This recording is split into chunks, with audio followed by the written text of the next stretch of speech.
She was taken on a Tuesday morning in October. The year was 1967. 2 men arrived at her apartment before dawn. They did not knock loudly. They did not announce themselves.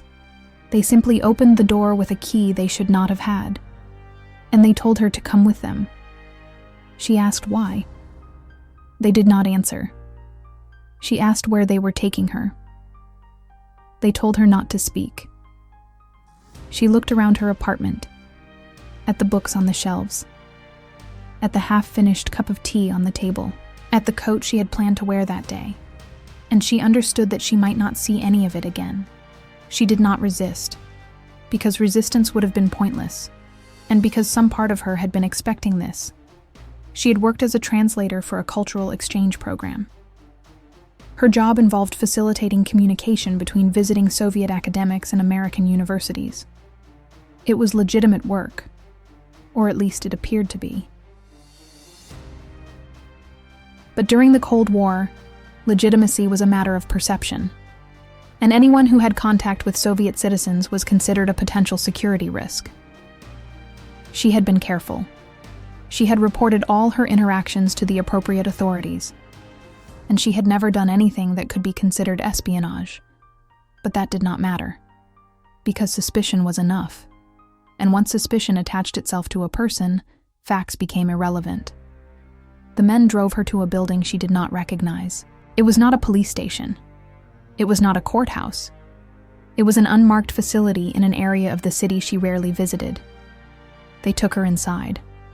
They led her down a corridor with no windows, and they placed her in a small room with a table and 2 chairs. Then they left. She sat alone for hours. No one came to explain what was happening. No one informed her of any charges, and no one told her how long she would be there. The silence was absolute, and it was designed to break her. Eventually, someone did come, a man in a suit. He did not introduce himself. He did not read her any rights. He simply sat down across from her and began asking questions. Questions about her work, about the people she had met, about conversations she had facilitated, and about her own beliefs. She answered honestly, because she had nothing to hide. But her honesty did not satisfy him. He asked the same questions in different ways. He implied that she was lying, and he suggested that cooperation would make things easier. But he never specified what cooperation meant, or what easier would look like. This pattern continued for days. She was questioned repeatedly, always by different people, and always with the same implication that she was hiding something. But she was not hiding anything. She was a translator. She had done her job, and she had followed every regulation.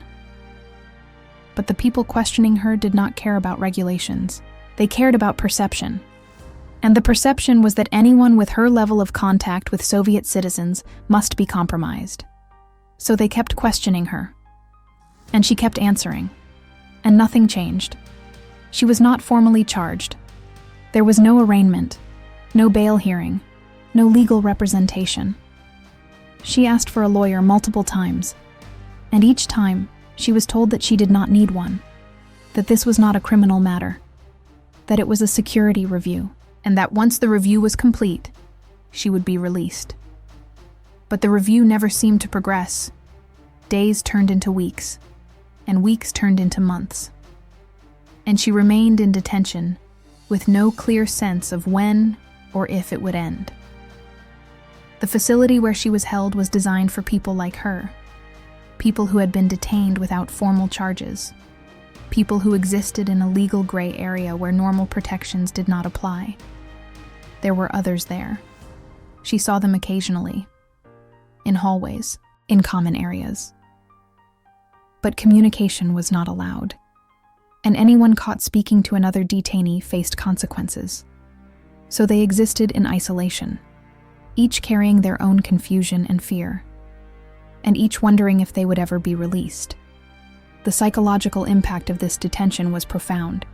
She had no contact with the outside world, no phone calls, no letters, no visits.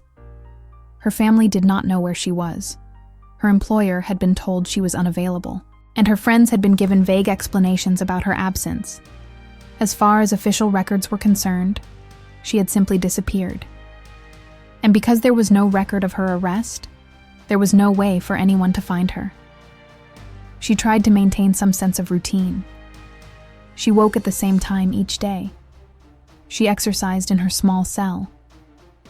And she reviewed languages in her mind to keep her skills sharp. But the lack of stimulation and the constant uncertainty made it difficult to focus. She began to lose track of time. Days blurred together. And she found herself questioning memories, wondering if things she remembered had actually happened, or if her mind was creating false certainties to cope with the ambiguity of her situation.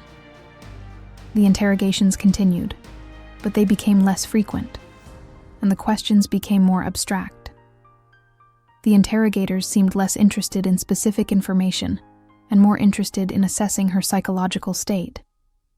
They asked about her childhood, about her relationships, about her fears and hopes, and she began to understand that the detention was not really about gathering intelligence.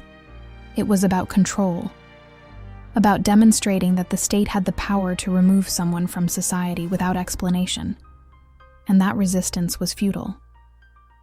After several months, the interrogation stopped entirely. She was simply held, with no questioning, no interaction, and no indication of when her situation might change. This was somehow worse than the interrogations, because at least the questioning had suggested that someone cared about her answers, that there was some process unfolding. But the silence suggested that she had been forgotten, that she was now just an administrative detail, a file in a drawer that no one bothered to open. She was not mistreated in the conventional sense. She was not beaten. She was not starved. And she was not subjected to physical torture. But the psychological torture was constant. The uncertainty, the isolation, and the complete lack of agency. She had no control over anything. Not when she ate, not when she slept, not when she could use the bathroom, and certainly not when she would be released. Every aspect of her existence was determined by people she never saw, and who never explained their decisions. Other detainees came and went. She could hear them sometimes. Being moved through the facility, some stayed for days, others for months, and she had no way of knowing what determined the length of someone's detention. There seemed to be no pattern, no logic, and no appeals process. People were simply held until someone decided they should be released, and that decision appeared to be entirely arbitrary. She began to wonder if she would ever leave, if this facility would become her permanent reality. She had heard rumors about people who had been detained for years, people who had been forgotten by the system, and who had simply remained in detention because no one had bothered to authorize their release. The thought terrified her, not because the conditions were unbearable, but because the meaninglessness was. She was being held for no clear reason, with no clear end, and no clear purpose. And that absence of meaning was more difficult to endure than any physical hardship. The days followed a rhythm that was both monotonous and disorienting. She woke when the lights came on. She ate meals that arrived at irregular intervals. And she waited. Waiting became the primary activity. Waiting for questioning that might not come. Waiting for information that was never provided. Waiting for a change that seemed increasingly unlikely. And the waiting eroded her sense of time. She tried to count days. But without external markers, the count became unreliable. She lost track, started over, lost track again, and eventually stopped trying. The cell itself was small but not cramped. There was a narrow bed, a small table, a chair, and a toilet in the corner with minimal privacy. The walls were painted a pale green that seemed designed to be neither calming nor stimulating. Just neutral. The lighting was fluorescent and constant. It dimmed slightly at what she assumed was night, but it never turned off completely. This prevented true darkness and true rest. She slept in fragments, never deeply, and never for long. In her 9th month of detention, something changed. She was moved to a different section of the facility. The cell was slightly larger, and she was given access to books. Old books. Mostly technical manuals and outdated textbooks. But books nonetheless. The change was unexplained, but it suggested that someone had made a decision about her case. What that decision was, she did not know, but the small improvement in conditions gave her a fragile sense of hope. She read voraciously. She read books she had no interest in simply because they were available. And reading gave her a way to structure time, to mark progress, and to maintain some connection to the world of ideas that existed beyond the facility. She reread passages multiple times, memorizing them, and using them as anchors for her thoughts. The books became her companions, and her only defense against the emptiness. She noticed that some of the books had markings in them, underlined passages, marginal notes, and she wondered who had read them before her, whether those readers had also been detainees, and whether they had also clung to these pages as lifelines. The marks suggested other lives, other minds, and the thought that she was not alone in this experience provided strange comfort, even though she would never meet those other readers. And even though their fates remained unknown, the facility operated according to rules that were never explained. Guards moved through the corridors at regular intervals. Doors opened and closed on schedules she could not predict. And occasionally, she heard sounds that suggested activity elsewhere in the building. Voices, footsteps, the movement of furniture. But she never saw the sources of these sounds. And she learned not to call out. Because calling out brought no response, only silence. After a year, she was called to a meeting, not an interrogation, but a meeting, with someone who identified themselves as an administrator. The person told her that her case had been reviewed, that no evidence of wrongdoing had been found, and that she would be released. But there were conditions. She would sign documents agreeing never to discuss her detention. She would not seek legal action. And she would not contact any former colleagues or associates from her previous work. If she violated these conditions, she would be detained again, and the next detention would be permanent. She signed the documents, because refusing would have meant remaining in detention indefinitely, and because she understood that the system did not care about her rights. It cared about protecting itself, and ensuring that people like her could not expose what had been done to them. So she signed, and she accepted the silence that came with release. The release itself was as undocumented as the arrest. There was no formal discharge, no paperwork acknowledging that she had been detained, and no record of her time in the facility. She was simply driven to a location several miles from her apartment and told to leave the vehicle. The men who had arrested her were not the ones who released her, and the people who released her offered no explanation. They simply opened the door and waited for her to get out. She walked for hours, trying to orient herself, trying to process what had just happened, and trying to understand what she was supposed to do next. She had no money, no identification, and no clear sense of how much time had passed. She eventually made her way to a public phone, and she called a friend. The friend was shocked to hear from her, and asked where she had been. She said she had been traveling, that it had been unexpected, and that she was sorry for not staying in touch. The lie came easily, because she had been conditioned to lie, and because telling the truth would have violated the agreement she had signed. She returned to her apartment. The door was locked, and her key no longer worked. She went to the building manager, and she was told that the apartment had been rented to someone else, that her belongings had been placed in storage, and that she owed rent for the months she had been gone. She had no way to explain the absence, and no way to prove that she had been detained. So she paid what she could, and she retrieved what remained of her possessions. Most of it was gone, either discarded or taken, and what remained felt like it belonged to someone else, to a person she no longer was. She tried to rebuild her life, but everything was different. Her job was gone. She was told that she had abandoned her position and that the program she had worked for no longer existed. She applied for other positions, but her resume had a gap of over a year, and she could not explain it. Some employers asked directly what she had been doing, and she gave vague answers about personal matters. Most did not hire her, and the few who did offered low-paying work that had nothing to do with her skills. She lived in fear of being detained again. Every unexpected knock on the door made her freeze. Every phone call from an unknown number filled her with dread, and every interaction with authorities, no matter how routine, triggered memories of the facility. She could not escape the sense that she was being watched, that someone was monitoring her compliance with the agreement she had signed, and that any misstep would result in her disappearance. She wanted to speak about what had happened, to tell someone, to seek validation that her experience had been real. But she could not, because speaking would violate the agreement, and because she had no proof. There was no arrest record, no detention record, and no release record.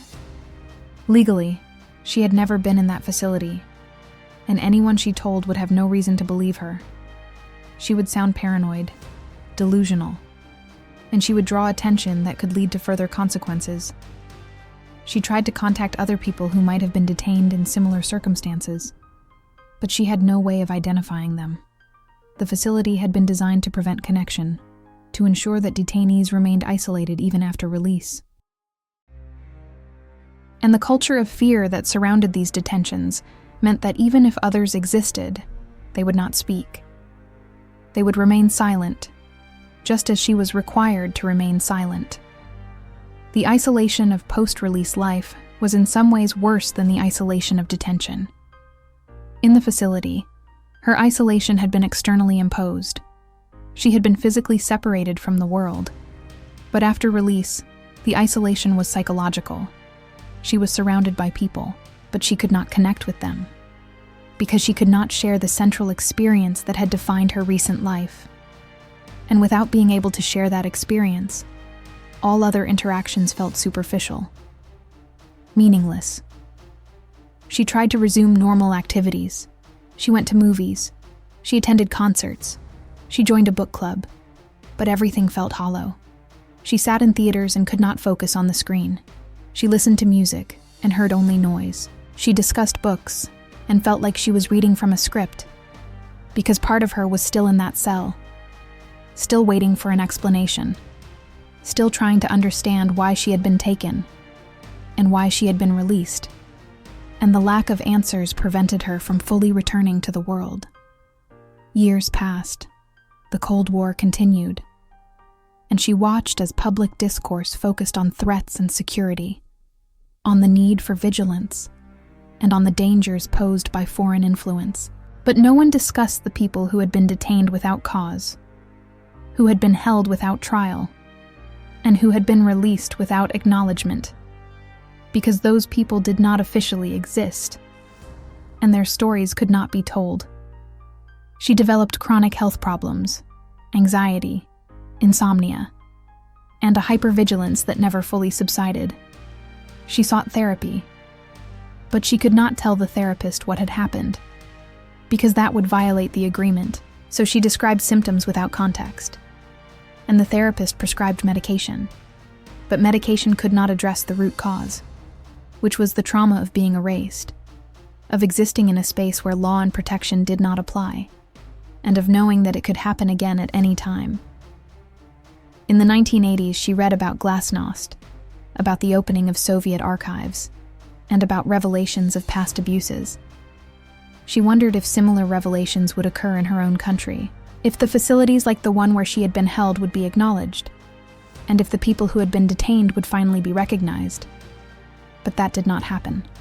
Some documents were declassified, some programs were acknowledged, but the detention of people like her remained hidden, protected by classification, and by the legal agreements that prevented victims from speaking.